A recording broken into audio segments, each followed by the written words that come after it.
pu la doma kan party leader ila so mahu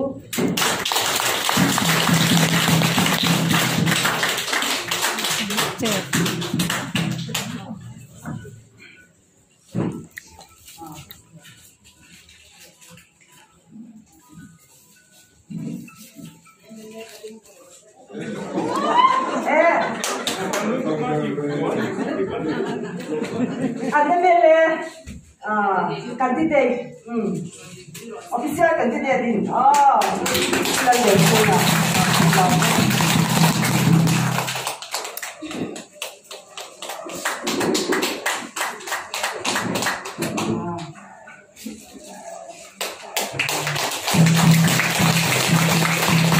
Kanilome, Longman Pakina Misan Sakurin, pu ke sakala working president ZPM General Headquarters Kansome.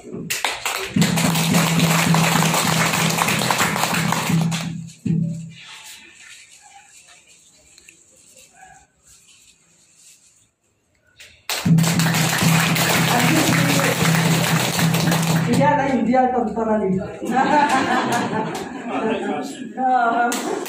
Kanilome,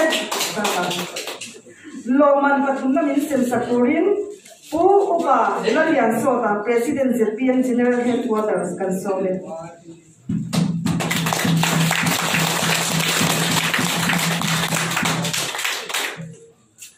Mani biar official candidate hi nalam panga age awai do leka nilan try on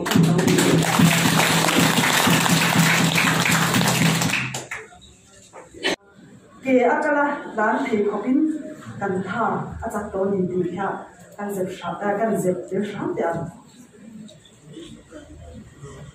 to na result kan kuang